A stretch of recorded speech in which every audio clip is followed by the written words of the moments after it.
It's just such a relief to be done with the drama. About that. We're a little concerned about some photos that came into our possession. Did the lights just go out? Don't worry about it. Pal? Hey guys, did I hear my name? I told you to wait in the car. I can handle it. I'm not happy about it. Nikki's not happy about it. Hello, welcome back to Aceholes. I'm your co-host, Nik Airball, and this is my other co-host, Caitlin Kameski. and we are joined today by the one, the only, Mattholomieu Berklius. Okay. Welcome to the show. Thank you. That's a hell of an introduction. We went with your formal name. Right. Hope I you don't appreciate mind. that. Yeah. He goes by Matt Berkey, but he's our guest, and it's very special, and we wanted to honor him. I'm just happy you didn't middle name me. Alice. Marie. Yeah, Definitely Alice Marie Berkey. Yeah. Yeah. The typical middle names for Mattholomieu. It's a family name. It's just You are coming hot off a win. This is going to come out a couple weeks later, so sorry, we're behind the boat a little bit. But currently, you are hot off of a heads-up match with Mattholomieu Berklius. Yeah. How does that feel? Yeah. Nick and I, we battled for 58 hours, and I was triumphant. That's like not even a full, not even a full 2 work weeks of hours.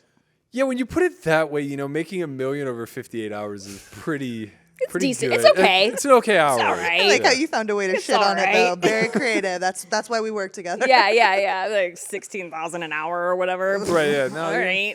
Yeah. No, that went well. Yeah. Awesome. I mean, like, I know you didn't ask for it. You didn't really want it. But now that you had it, feels pretty good, right?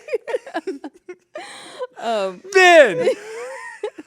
Turn off the cameras! My goal was to make him blush in the first 5 minutes, and we succeeded. God, We're right so on track. much humor there. Go ahead. You won $1 million. Mm-hmm. Okay, so any plans with it? Like, what are you doing with that? So this happened once before in my career. There was a very, very brief window where short deck was quite popular, and none of us knew how to play it. So the game was running. It was 400 ante, 20K buy-in, and I got an invite. And it was like me, JRB, Kerry Katz, a few others. And at the time, I was backed for the big game. We were playing 3-6-12 regularly. And I asked my backers if they wanted the action. And they said, absolutely not. You don't know how to play this game. And I said, whoa, I've played in my kitchen 3 times. How dare you? So I went there with 40K of my own money. Didn't even need it. Bought it for 20, turned it into 450. The next day, we played 600 ante. So I didn't even ask, took 30 of my own, and turned it into like another 500. Oh my God. So I made like 800,000 of my own in 2 days. With playing, 20 grand. Yeah, basically off 20K in a game that like none of us, like we barely knew the rules. Okay. And at the time, Ben Lamb was in the game, and he was probably a lot further along than the rest of us. He's just like pretty natural at games, and he plays PLO, which this game plays a little bit closer to. And I beat him out of some big hands, and I know he was salty about it. So I was building my house at the time, and they were installing the pool, or they were like digging for the pool. And I went out back and I filmed an Instagram where I was just giving a tour of the backyard and then said, I just really want to give a shout out to Ben Lamb for paying for my pool. So I think I'm going to do the same with airball. I'm Nice. going to build a pickleball court in my front yard. Perfect. And I'm going to have a dedicated airball bench.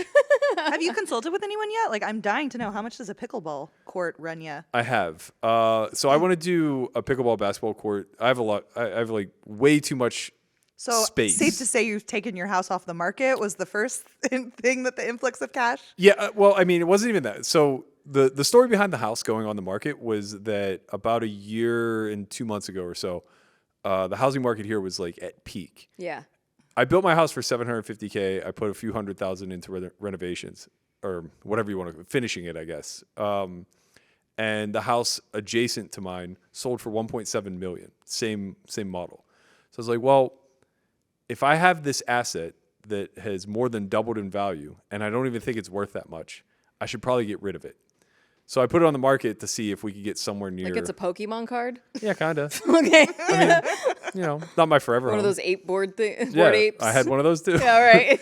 But So it once was- you put the pickleball court in the basketball court, then then does it might become my your forever. Yeah, home? maybe a little bit more so. Do you think of it that way? Like, No. my future family might Not be at in all. here? Okay. They're material things. I just think of them as assets that either appreciate or depreciate.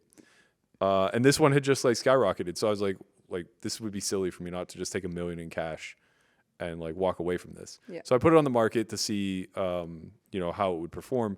And almost instantly the interest rates went up and the market started to fall. Right. So I had signed a year deal with my realtor. We had to keep it on there for that long. It just expired. So of course I took it off. Okay. That makes sense. Are you happy? Are you kind of like relieved? Yeah, I kept getting like offers that were like very annoying. Yeah. Where so like the first month we got an offer, we listed it for 1.7, we got an offer for 1.5, and it was like just the right number where I was like, this is hard to say no to, but at the same time I don't want to move, and it was right around the World Series, so I was like, I don't really know. It ended up being like a fake offer. This guy was like, there's a wild story behind it, but this guy was impersonating one of the Fertitta brothers. Vegas And is weird, it's guys. so weird. Gotta be honest. I love it. Like, I love living here. It's my the favorite group of strangest people to watch. Playground I've ever been a part It's of. so weird. Yeah, it ended up like on Fox News. This guy was like going around to high-end homes and impersonating being one of the Fertitta brothers. I fucking love that, honestly. It's so weird. Was it just like for the high life realtor, like wine and dine experience, or did he like actually get any For the financial? I personally assumed that we were going to get robbed. Like it seemed like a just good way to casing. case a house. Yeah, true. Yeah. True. And your belongings were all there at that time. Like, it wasn't Yeah. cleared out. Yeah, obviously. we were living in it. I have a question because talk about building pools and pickleball courts and turning 20K into 800,000. You've mentioned before that you grew up without a lot of money, or at one point didn't have a lot of money. What's it like going from that to now like dealing with like hundreds of thousands of dollars? Like, it's chump change. I think, yeah. So I grew up like pretty impoverished. We lived in Section 8 housing. Like we were very food insecure. Didn't necessarily know if we were going to get our next meal, whatever. And I think that like you come out of that one of two ways: either where money means everything to you, and you put this heavy importance on it, where your sole goal in life is to accrue as much of it as possible and be as miserly as humanly imaginable, or the exact opposite direction, where it's like you recognize what rock bottom looks like, understand that it's almost impossible to get there again, and just don't really concern yourself that much with money. So I think I'm much more of the latter. Yeah. And I think that it's partly why maybe people in the industry don't see me as being very successful, because I'm not really chasing every single bottom dollar. Like this airball match is a great example. I knew whether, I'd studied heads up or not, I was going to be a favorite.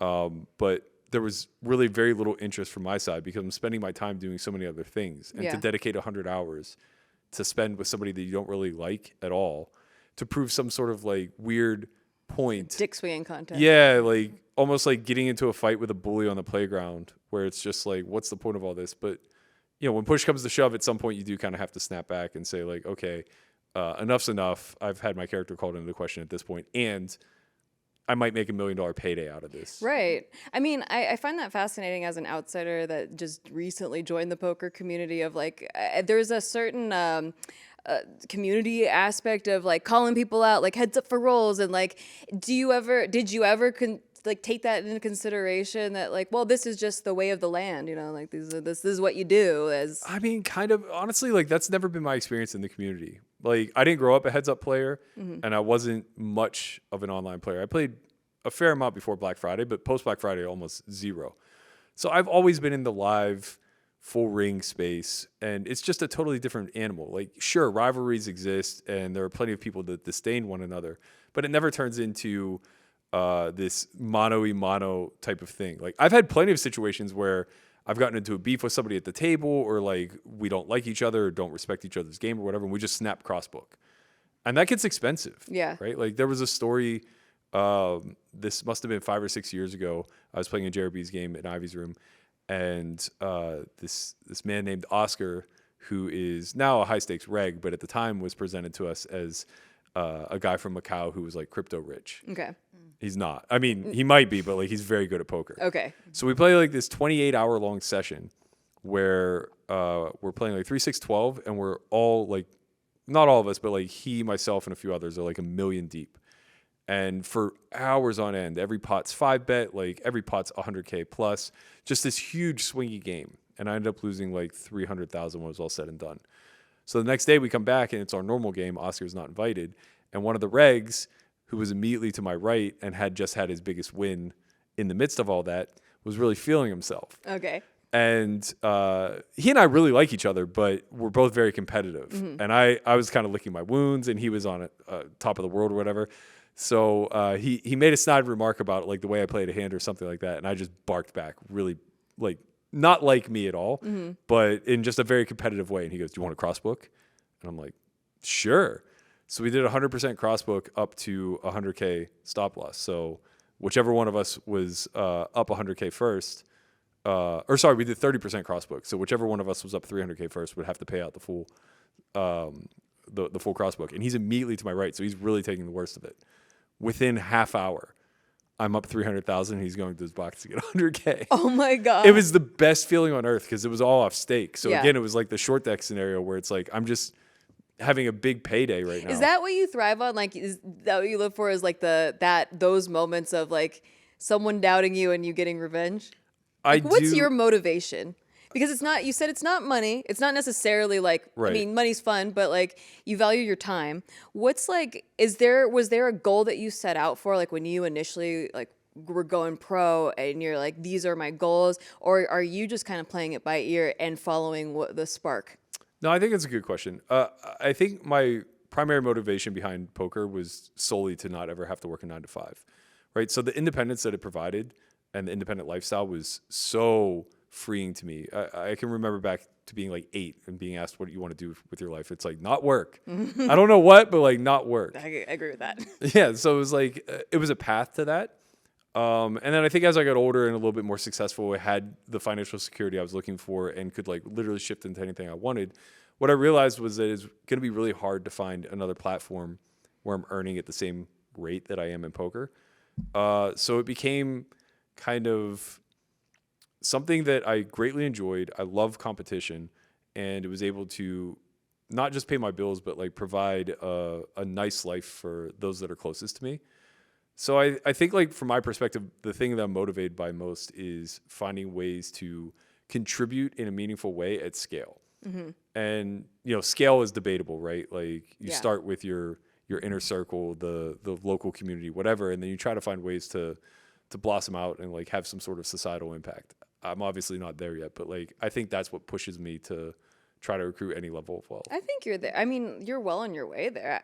I mean, I'm new, but You're so sweet. I see that with Solve for Why and OnlyFriends, and I'm actually really interested. I remember when I was on OnlyFriends for the first time, I had a million questions about you guys, even though I was the guest. I wanted to know I wanted to know all about it, like how you guys got together and stuff. It just seems like you have like a little, you know, a solid base, like a solid family base. I feel like I audited the Solve for Why Academy because we got that offered to us via Nik Airball calling you out. Anyone was allowed to audit, part of the media, and I just thought it ran really well. And this is not just because he's sitting right here. I even posted this on my stories. I just thought it ran really well, and there's a lot of thought put into it, and it seems like it can expand into something bigger. And I feel like you're already like working with you have a company, you know, it's growing. Like it's not just you playing poker anymore. No, that part's true. Yeah. I think what I didn't anticipate whenever I set out to like build this company with like a greater purpose in mind is that the inner workings of a company are messy. And especially if like you don't just come out firing out of the gate and become, you know, a multiple revenue generating source that is contributing like 7 figures to the bottom line out of the gate. You're stuck as the CEO and founder doing all the little things, like worrying about all the nuance that will allow you to continue to approach scale. So somewhere along the lines, it went from passion project to business. And even though the core principles of like wanting to become a company that can offer, I guess, root cause analysis for bigger problems than what just, poker players find in their strategies, it's now turned into a bit more of a grind to ensure that, poker isn't just the jumping off point, but the area that we become most stable and solidified before we start taking big risks elsewhere. Do you have in mind what kind of other big risks, or are you kind of just like, okay, I'm in this grind now, so we got to grind it up and then like take the next step later down the line? I mean, it just depends, right? If it's forced, if my hand is forced where I have to be the one to carry it into other arenas, then I'm just going to lean on things I'm passionate about. So like fitness, nutrition are massive markets. And obviously there's like tons of problems to solve there that I think we could be beneficial to. But the way we really reach scale is to find ways to onboard other experts from other arenas that have a similar motivation, right? If we could, I mean, these are pipe dreams, but like if we could get somebody like The Rock who is attempting to, make it so that every teenage kid in America has gym access, something like that, right? That's doable because of his reach. His reach, yeah. Right? And it's like we can help optimize that because that's like what we specialize in. But that's a far cry from where I think we're positioned right now. Yeah, but I like the dream big aspect. It's not like you're 1,000 years old yet. Yeah, I mean, it's close. You're coming up on that, but you got like a lot of life left to live, and I feel like you've made it pretty decent headway so far. And did you ever imagine you being here right now when you were like 21? Kind of. Yeah. I mean, I say kind of because like I don't personally think I'm like wildly successful by any stretch. I think I'm like pretty good at all the things I choose to do, but hardly an expert. Well, you originally wanted to be a baseball player professionally. Yeah. Correct? Okay. I actually just found that out recently, like, because I just, met you. But I thought that was really interesting because I think there's a lot of parallels between sports and poker and having that athlete mindset. When did that shift occur from I'm solely pursuing baseball to now I'm a poker player? I think all change in my life comes as a byproduct of me having no choice left. Okay. So with baseball, I pursued it to its ends. I went to dozens upon dozens of tryouts post-college. Poker was paying for them. So I was like traveling across the Midwest, going to professional tryouts, going to independent ball tryouts. And I would get a lot of callbacks and a lot of second and third looks. But ultimately, like, I just didn't have whatever they were looking for, or it got to a point when I was like 23, 24 that you start to age out. It's not even because you're too old. Like you don't really peak until you're between 27 and 29. But all of these, I guess, like low level entry points that I could possibly have access to, they don't care about letting you extend your career. They care about moving people through the ranks, right? So when they're out there scouting, they're looking for somebody that they can bring in at the indie level or the single A level that could potentially be the 1 in 1,000 that, has the ability to move through to the pros. They'll just fill roster spots otherwise with like guys fresh out of high school, guys fresh out of college, whatever. So eventually, as I'm getting turned away from all of these tryouts and I'm making 20, 30, 40,000 a year in poker, it kind of became one of those things where it's like, I don't really have much choice. You need a plan B. Yeah. When did you feel like you no longer had to worry financially about poker? Because a lot of worries for poker players is like, how am I going to pay my mortgage? If you even get that far of having a mortgage, like now I got all these bills to pay. And if this is the only path that I took, like, it's a little dicey because of variance and swings. Like, when did you get to a point where you're like, okay, well, now I don't have to worry about that? I honestly don't know that I have. Really? I mean, here's the thing, like, maybe I never worried about it, but also I just kind of recognize how much or like how risk of ruin works. and how I tend to be a little more on the aggressive side of things. No, I'm with you. When you asked the question, I was like, what a nonsensical question. Why would whoever gets to that point ever? Are you at that point? I guess no, I'm not at all. But also, I didn't just win $1 million last okay, week, fair and I enough. didn't win $1 million right before this podcast. So, and I didn't win $1 million on short deck. So, no, I don't feel like I'm at that point. No, But when I talk to someone that's like building a pickleball court in my fucking front yard, yeah, I think you're fine. I think you don't have to worry about missing a meal. No, Is that too much? Am I crazy? that part's all true. I love it when we fight in front of company. That part's all true. I just think like my personality and like the way that I grew up and what I'm comfortable in is chaos. Yeah. Like I just grew up in the most chaotic environment that you can imagine, and calm kind of makes me uncomfortable. Okay. So choosing a career path that involves a high degree of gamble to it is not shocking. Right. And the notion that somehow I'll ever have enough money where when I sit down at the table there isn't some inherent risk there is pretty ludicrous. Mostly because I'm not going to make $100 million in poker. Yeah. Right. But you did say, you've been at rock bottom and you'll never get back there, Right. which is great. And also, I think for someone that started a company and you're talking about scaling already, it's usually because you're no longer in survivor mode. You know, as humans, you start in survivor mode, and like a lot of people, a lot of society is there where they're like, I don't know, like I'm living paycheck to paycheck. I gotta feed myself, and it's very money driven because there's a scarcity, right? But then once those bases are covered, then you're like, oh, okay, I'm never have to worry about eating again. So how can I expand and help those people around me? And then you start with your immediate circle, and then you move up, and it's exactly what you were describing before. So I think that you're not in survivor mode anymore, which is cool. Yeah, I mean, like if we're looking at like Maslow's hierarchy of needs, where Yeah. base needs are met, and then you're able to get into like social needs and things of that nature. I think that even at my poorest, I was never caught in the rat race, right? So like I never really, for better or for worse, like I was just told by the people around me who love me that you're smart and you'll always be fine. And I think I bought into that, whether it was truthful or not. Placebo effect, if not. Right, Like, yeah. It still works. Yeah, so it kind of turned into one of those things where it's just like, okay, I guess I've always had an abundance mindset, even Yeah. from day one.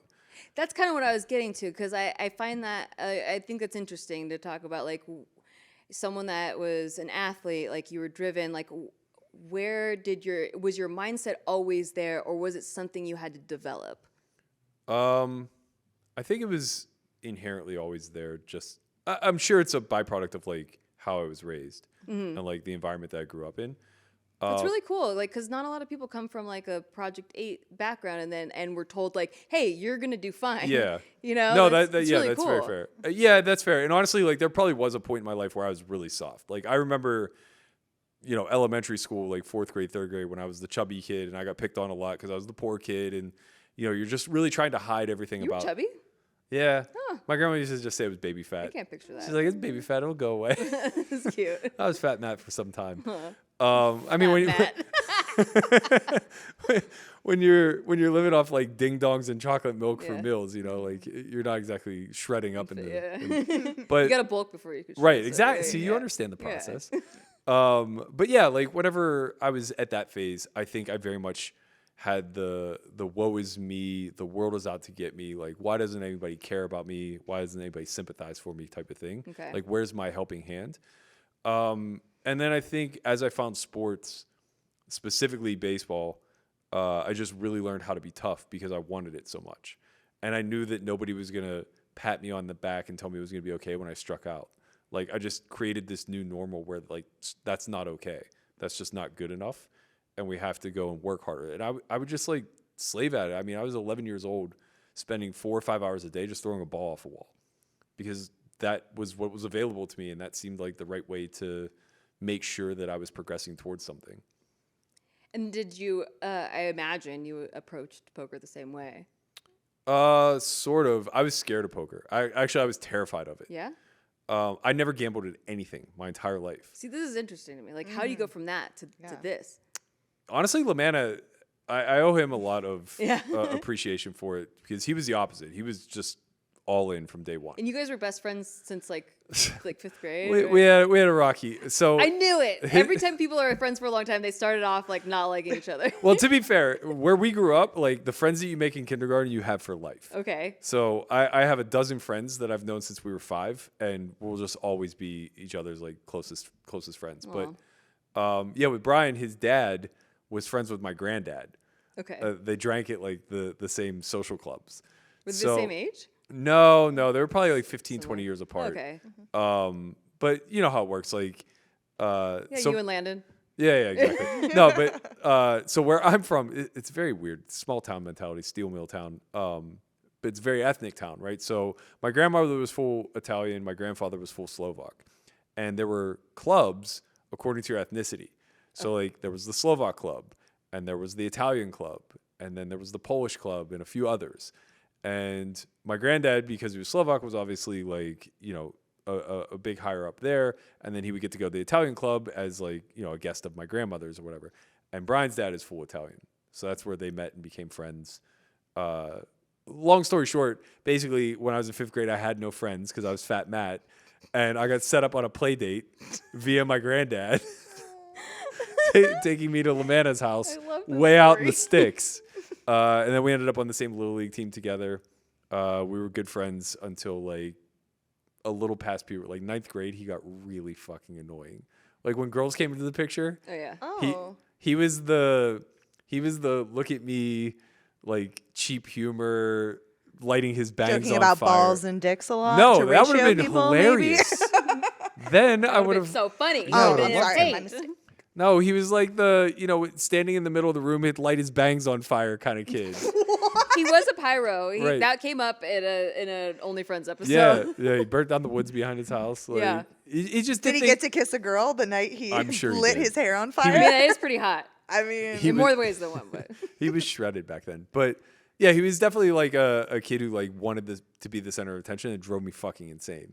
So there was a window isn't he from an like Aries? He's like an Aries or a Leo. No, he's a Leo. Leo. yeah. He's a fire sign. Sure, Yeah. sure. Sure. We go by that, Matt. It's I- serious. We care. I can tell. So from like 9th grade to 12th grade, we had this big falling out where we almost fist fight in 12th grade. But throughout all of that, we managed to bury the hatchet like once a month to play poker. And that was like where myself and all of our group of friends, we would play for like quarters. And you guys were like 15 or 15 something? to Yeah. 18, whatever. And then in college, it helped me bridge the gap of like having never drank. You know, you're a part of a sports team. Like they don't accept that from freshmen. You're getting hazed. You're getting initiated. And when I was like, look, I've never drank. I'm not going to drink. Like you're not going to make me drink. They went the route of like, or it seemed like they were going to go the route of like, okay, well, you're going to regret that decision. But I happened to notice they had a poker table in the back of the room at the baseball house. I was like, you guys play poker? They're like, yeah. I was like, let's go. So like now I'm gambling away my meal money, but it's getting me in with the upperclassmen.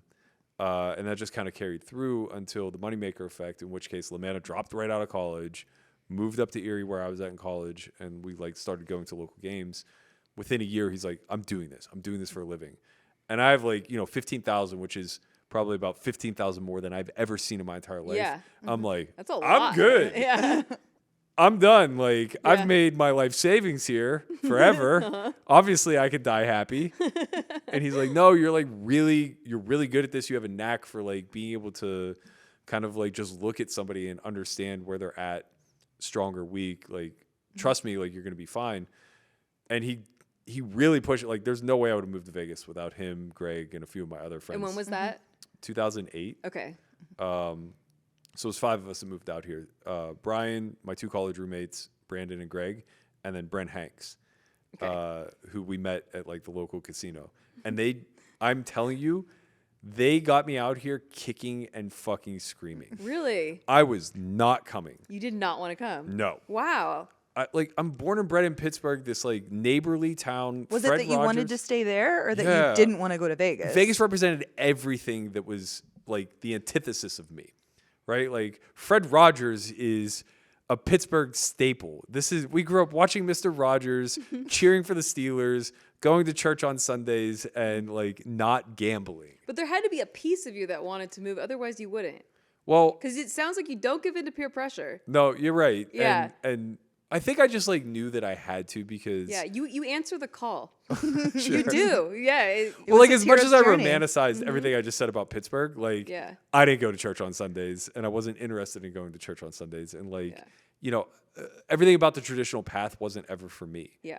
But it was very much ingrained in me with the way that I grew up, and I truly love that city like with all my heart. Sure. So leaving, it was the same thing when I went to college. Like, I swear they had to take me there, like kicking and screaming. Like, I did not want to leave high school. I was so happy. Childhood was so good. I don't know anyone that loved high school. That's amazing. Oh, it was great, honestly. Like, once I got over the whole "you're poor" and your mom's a drug addict kind of thing, it was easy. Was that the like the reason behind never drinking? Everybody asks that, and I always say no because, like, truly, like, I never had that discussion with When myself. did you first decide? Like 5. Really? Yeah. Okay. And it was before my mother had like taken substances on. At that point, she was still married to my dad, and it was a What bit. made you make that decision then? So it was a very abusive relationship. But my dad didn't really drink ever, and my mom was just so. I don't want to say overbearing. That's the wrong word because she coddled me. Like Yeah. she nurtured the shit out of me. Like just absolutely showered me with "I love yous" and "you're so Aw. intelligent" and like all this stuff. But underneath all of that was like, drugs are bad, alcohol is bad, and there'd be these stories of like, what weed can do to you, and what hard drugs will do to you, and all this other stuff. And I just bought it like hook, line, and sinker. I was very black and white Yeah. when I was 5. you know? Okay. But that stuck with you throughout life because you still have not.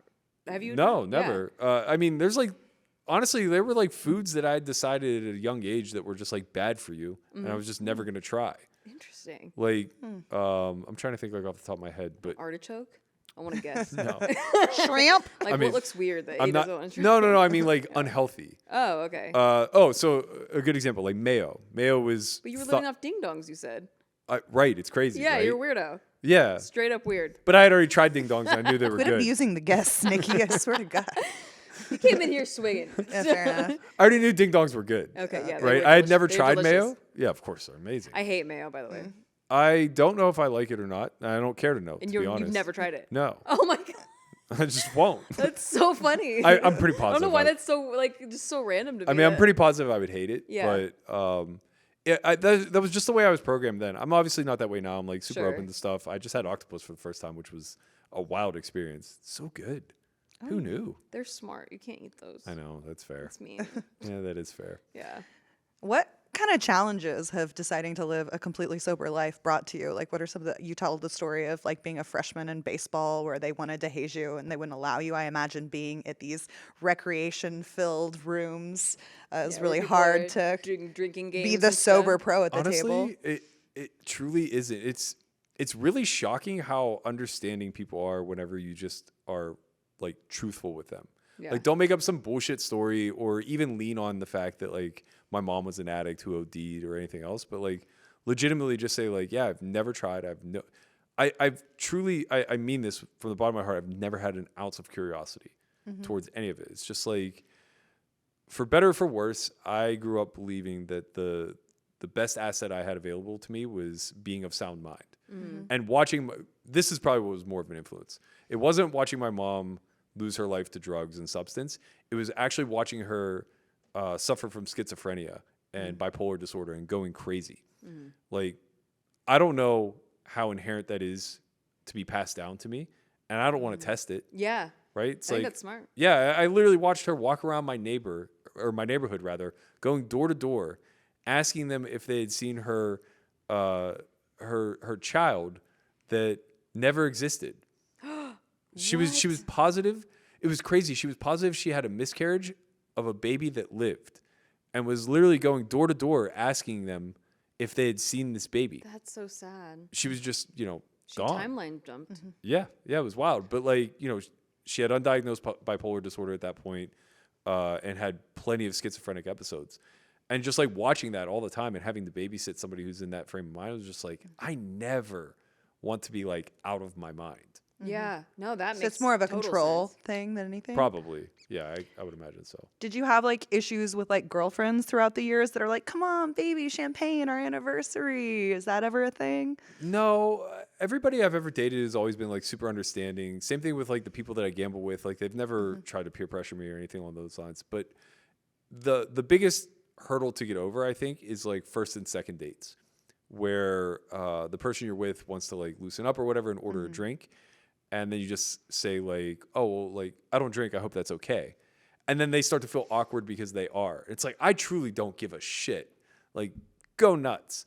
And the older I get, the less of an issue it becomes, because I think people are just accustomed to, you know, once you get into your 30s and 40s, they're just accustomed to coming across people who got sober because they were struggling with it at some point. And so they're just like, oh, I totally respect it, and don't even ask the story. It's okay, that's fine too. But like when you're in your 20s, when everybody's super socially awkward and it's already tough enough to kind of like break the ice, there were plenty of girls where it was just like, oh, this is a deal breaker.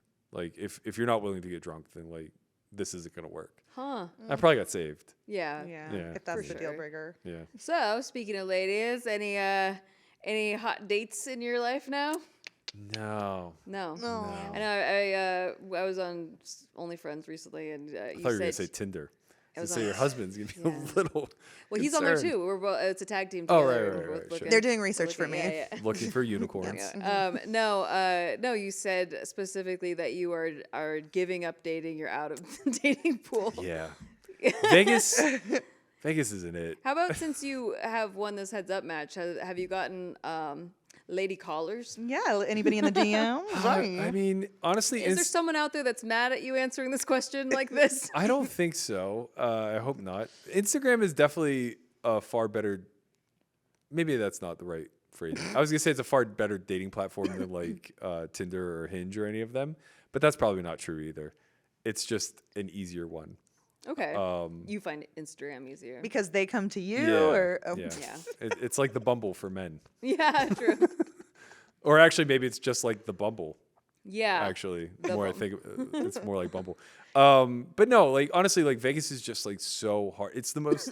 I know this sounds weird, but it's the most antisocial place I've ever lived in my entire life. Really? Because everything becomes like very collected into cliques, right? Yeah. So whatever part of the industry you're in, that's who you're going to spend the vast majority of your time with. That's true. And I happen to be in one that's 99% men and cocktail waitresses. That's fair. Yeah, I guess.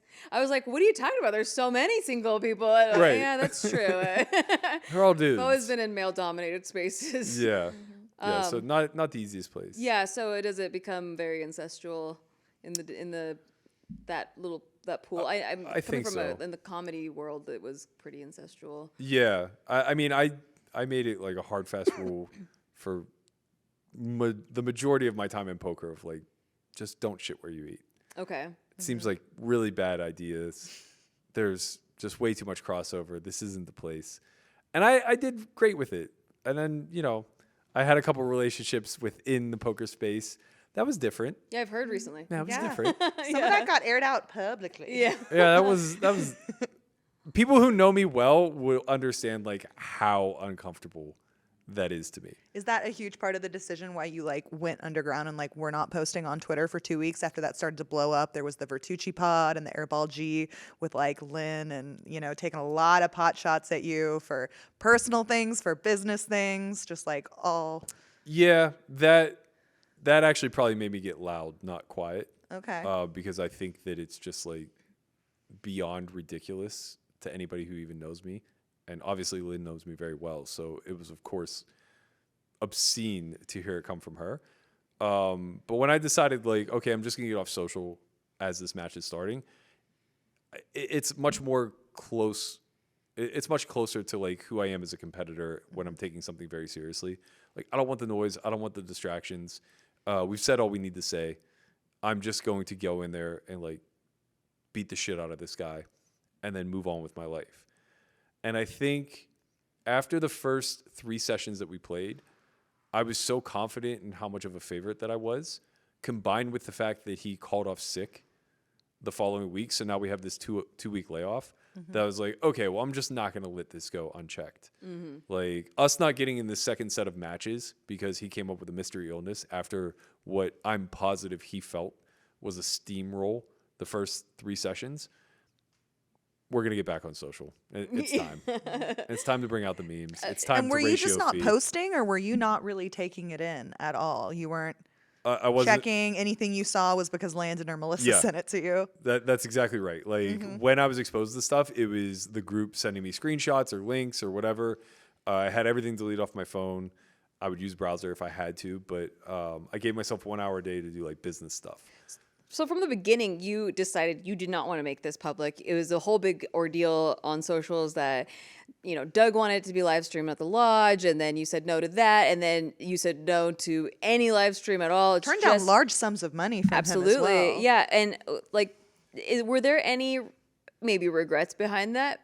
Because a lot of people ended up using your match on their platform instead. No, not Okay. at all. Because they would have done that anyway. They would have had the hands. Yeah. Honestly, like I've said this a bunch, maybe only off the record, but I'm happy to say it on the record. I don't mean to pat myself on the back, but like I think the most genius thing that came of this was not streaming it. Yeah. 6 weeks in, we had peak numbers of people tuning into this.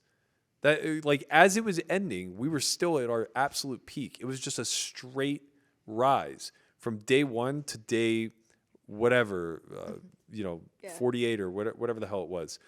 And you just would not get that sort of interest if everybody at home was able to play armchair quarterback and actually had to sit through 50 hours of watching this match hand by hand. They would have tuned into the first match, forgot about it, and then tuned back in for the last 3 hours where I finished him off. And there would have been very little discussion in between outside of people doing hand reviews and also playing like armchair quarterback. On top of that, I certainly don't think I have the same outcome if we stream this whole thing. Because the vast majority of what I feel my win rate came from was being able to exploit the holes in his game and the way that he thinks about heads up, no limit, hold'em. And if he's able to see every single hand that we play week after week, Right. Session over session, he's just naturally going. We're both going to get more refined. Yeah. But I didn't want to get more refined. Part of your edge is the years you've built, being able to Right. read people and. But but both of us getting more technically refined means that we both get closer to zero or Right, game right. theory optimal, right? Yeah. And even if I'm better at that refinement process than he is, there's obviously going to be a skill gap there. But there's no way it's going to be as large Yeah. as me getting slightly more refined because I know how to study, and him just being this guy who thinks he understands poker pretty well out there clicking buttons.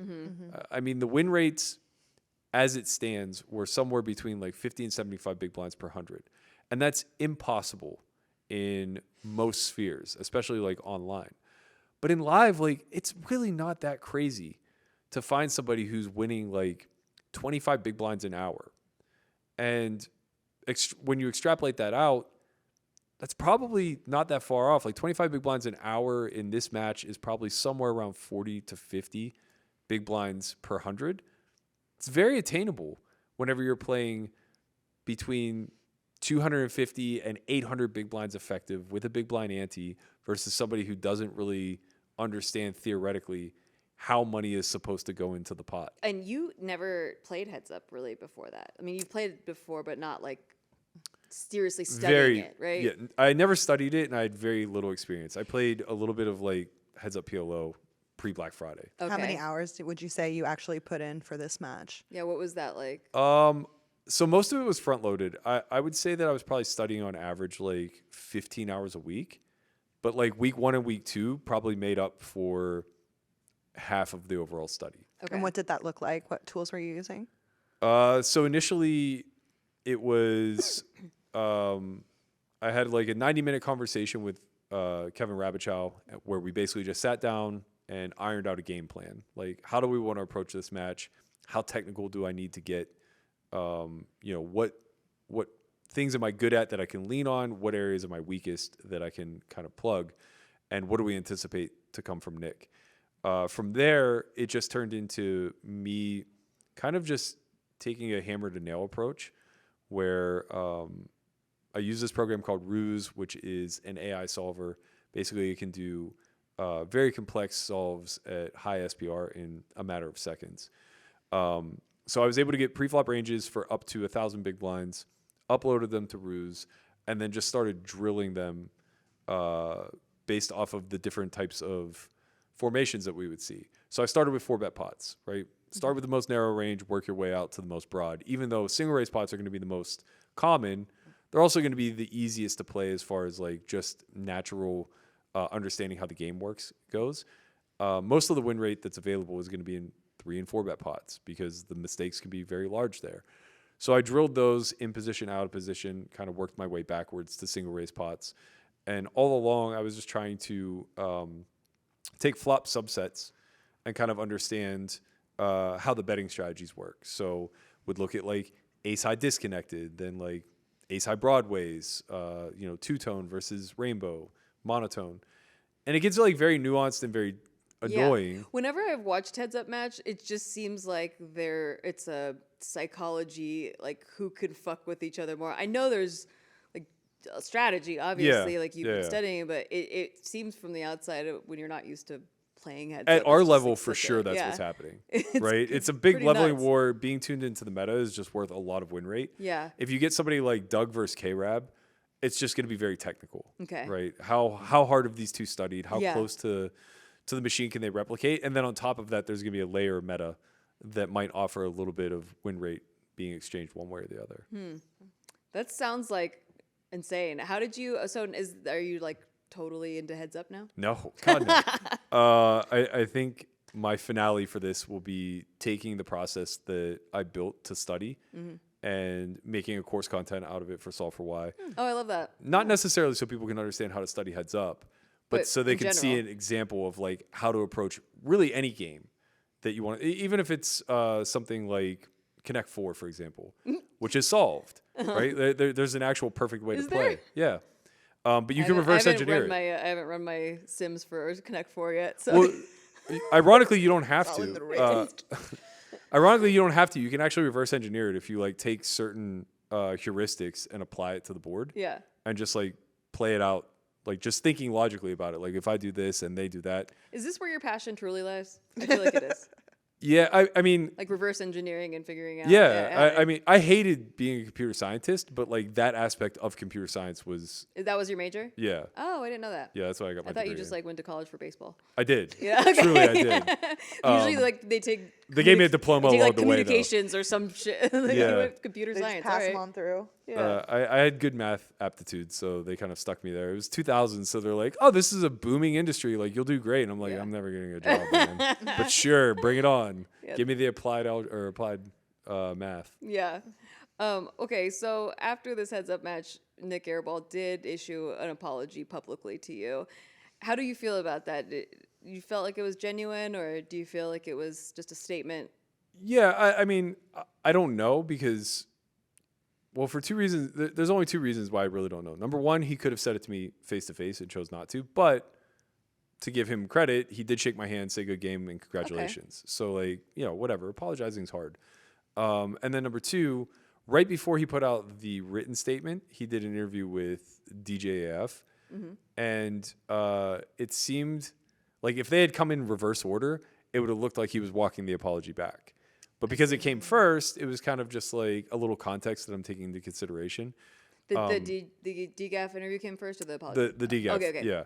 And he just kind of said some things like he apologized for calling me a scammer and said like that was wrong of him, but he added the caveat that like he still believes something along the lines of like I'm not good enough to be a coach and yada yada yada. And he's still What do a you big think it is about favorite. your personality that is making these people attack you like that? Yeah, I don't know, and I truly don't care anymore. 10 years ago, I probably cared. Like, why don't you like me? But like now, I couldn't care Well, less. I mean, I think a big part of it is you chose to have a 5-day-a-week platform where a huge goal of the platform, or how you have used it over the first year, was really trying to clean up a lot of different elements Yeah. in poker, calling out other scammers, and then like the stream security was a huge thing. And because Hustler was in the crosshairs of that, I feel like everybody that's even peripheral of their family decided that you were agent enemy number one. Yeah, there was something that DGAF said during that interview that it struck me as realizing that the messaging's been so muddled. He was saying like how after Jack 4, it was so hard to even be a part of the Hustler family or whatever, like working for them in any capacity because everybody was under fire. And he was talking about how he was wrongfully accused of being cheated. I've known Billy since I moved out here in 2008. Like I'm pretty confident we never even so much as insinuated that he cheated, but like if we did, my bad. Like There were others that did, though. right, of course. And I'm not saying that he didn't get accused. Of course he did. But my whole point behind that is they're missing the forest for the trees. Of course, everybody that worked there was under a microscope and being accused. There was a man who had access to hole cards that took $15,000 off Robbie's stack. Nobody should trust that system was sound. Nobody should trust that everything was just on the up and up because they want you to, right? Like, we get a lot of blowback, and there are very few people that seem to actually appreciate us, like, as far as, like, industry heads go. But at the end of the day, we spent a lot of time moving the needle on the Jake and Ali ban. And I know this for a fact. I'm not just saying, like, oh, we were on air talking about it. Like, I had private conversations with people who were able to get that ban pushed through at the vast majority of live stops. So I know, like, our public attention pushed that further and further and further towards becoming a thing. Like, it escalated things. And yeah, I was one of the first to pivot off of Robbie cheated, right? Like, I gave a high percentage that I thought she did, and I still think it's over 50% that something nefarious happened in that hand. But maybe after like day 3, we were just straight on to stream security because we've seen this already with Postle, and it doesn't mean anything to spend all of our time beating our head against the wall trying to figure out to the degree at which Postle cheated, right? What we need to figure out is like, how accessible was it for him to cheat because the stream was all fucked up? And at Stones, it was clear as day. They didn't lock their peak room, and everybody was in cahoots with one another, and it was super simple. Yeah, the principle is not did he cheat. The principle is like, could he have cheated, and how easy would it have been? Exactly. And what's the responsibility now of the stream house? And so, yeah, of course we turned an eye of scrutiny onto Hustler, and I had a lot to say. One being simply shut down until you make your security tighter. Yeah. And they didn't like that. They obviously, they don't want me to tell them how to run their business. That's fine. I'm not. I'm telling the community, like, be wary or be weary. Wary? Yeah. I like was- Wary in beware. this context. I take Weary. leery. See, what I do is I take leery. He doesn't want us to tell him. I what get to you. Do you read a lot of books? Yeah. Yeah, so me too. I do this all the time where like I read way more than I speak. And so I pronounce words that I've read 1,000 times, but I never said it out loud. Like I said pseudoscience. And I got fucking mashed in the comments. Like just so many There's a people really- came down on me. That's adorable. There's a- Because I just read it. I read it. I don't. I said subpionade. So I don't do that because I mostly listen to audio. I Yeah. take words and mash them together. Okay. So like wary and leery Yeah. mean the same thing. They're synonymous. Yeah, So I so make it weary. weary. Yeah. Which is tired. Yeah. Sure. And I know that, That but my makes brain sense. just can't. No, I think leery means like tired, and wary means cautious. No, leery is like I'm like checking you out. Like I'm not so sure. You're kind of sus. Yeah, like I'm leery of that human Yeah. over there. But Yeah. weary means your eyes are heavy. Yes. Yeah. Okay, We read books. She doesn't believe us. I know. I'm gonna Google it after. I kind of think Sorry I'm for right still, but oh god. There's a really funny How I Met Your Mother bit that relates to what you were saying. Yeah. Where Ted's a teacher and they're like calling out each other's like blind spots or whatever. And somebody asked him to pronounce chameleon, and he's like, "Don't you dare!" Because he was saying like chameleon, or course. basically pronouncing it phonetically. Yeah. Sorry. Like not all of us had friends to talk to, and we read books. I mean, I know that wasn't meant to be a segue into this, but I think I get a lot of blowback for being like the big word guy because the vast majority of the things that I read, and this goes all the way back to college, maybe even high school, it's all nonfiction, and it's almost across the board some derivative of sciencey stuff. Was that too big of a word, derivative? Or should you Yeah, break can it you down? use context clues, you punks? Can you break that I don't know if down? you know this, Matt, but both Nikki and I have been bullied for our vocabulary. Absolutely. In my childhood, I remember in 8th grade, this group, I was like, Diana, what do people say? And they're like, you're a close talker and you use too many big words. Yeah. And I was like, what? No, because I had to ask my husband about this. He has to translate to me when I'm doing cringy things in public because sometimes I just don't know. I didn't have a lot of friends growing up, so I had to learn and study people anyway. So, like, I got a lot of blowback too because, like, I'm like, why are people saying I'm condescending? I'm like really just interested in conversations. Like, I really just am trying to relate to people. And he told me like, well, because you used big words and like you asked too many questions. I'm asking questions because I'm genuinely curious. I love people that ask questions. Me too. And that's how I get to know people. And I love that kind of exchange. And Yeah. so That's how you make friends, all you isolated incel that's weirdos. so weird. I've learned how to make friends. And so it wasn't We till, broke it down for y'all. It wasn't until I started a podcast and had it going on for a while that like people were like, why does Nikki think she's better? Or like why does Nikki use these big words? So Or, for like, me, it was very different. Like the way that I grew up, I was always trying to be a ghost, right? Yeah. So I was very much trying to be nondescript. I was also shy on top of it. And I was desperately trying to be an athlete. So throughout high school, it's like you're in the honors classes, whatever. I didn't use a big vocabulary. Like I was the exact opposite. It was all locker room talk. Yeah. And then when you went to college, it's the same thing. It's like I'm a computer science major on the baseball team where the average person there is studying to either be a communications major or a teacher or, something that is not at all STEM based. It was like me and like 2 guys on there trying to be physical therapists. Everyone else was like not in a STEM field. So you can't really use that vocabulary around a large group of people that are just going to look at you like you have 2 heads. Once I graduated and got into poker and realized like, holy fuck, this community's smart. Like these people are really, really intelligent. Absolutely. I was like, oh, okay, I can use all these words now that I've been reading and listening to. And People laugh about that when I say I'm like, poker players are really smart. Like, Yeah. I mean, it's hard to describe because there's the gamut of people that play poker. It attracts everyone from jocks to frat people to like really robotic, sim type of people. Yeah. So there is like a spectrum, but the grinders, the people that are actually like, I'd say playing the most, are very intelligent, very open, also open to like discourse is what I really like because they're analytical and they're capable of critical thinking. Right. Like it's never just like I never feel dismissed off of a viewpoint. Like, That's like one of the things about these conversations around like, oh, bullying's bad for poker and like, oh, we got to call out all the bullies and stuff. It's like, no, I mean, conflict is good for poker. Like discourse is good for poker. Disagreement like is just good for humanity, good for life. And I don't understand this there's like even a discourse effort to- around bullying, so it's like let's talk about it. so meta. Well, thank you so much for being part of our show, Matt.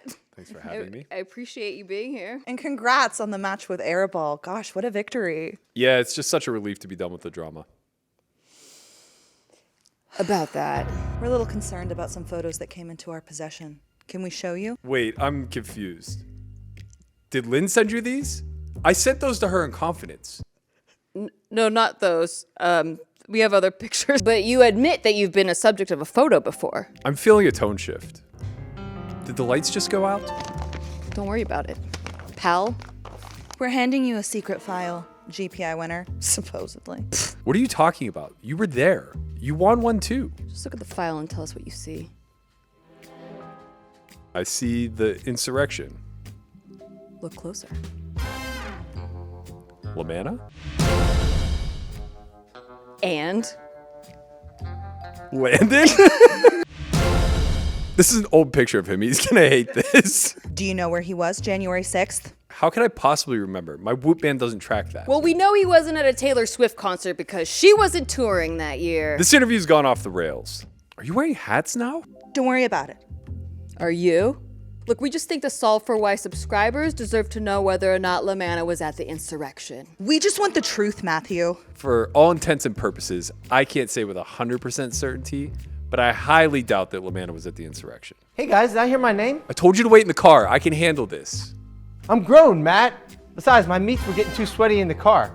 Whoa, is this the new Studio 52 where they shoot Poker Night in America? Yeah, it's the dream poker house of everyone's dreams. But enough with the distractions.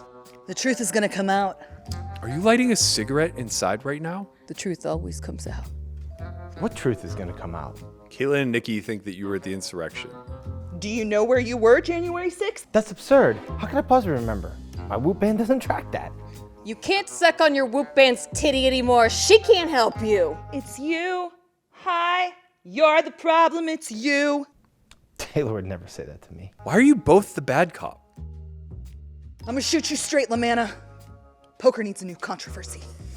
Airball Berkey is over. J4's in the rear view. We gotta feed the beast. It turns out all drama roads lead to Berkey, so we're headed to the source. I'm not happy about it. Nikki's not happy about it. But poker needs a new sacrificial lamb. This show needs a sacrificial lamb. And your shanks look mighty juicy right now. Why couldn't Burke's been at the insurrection?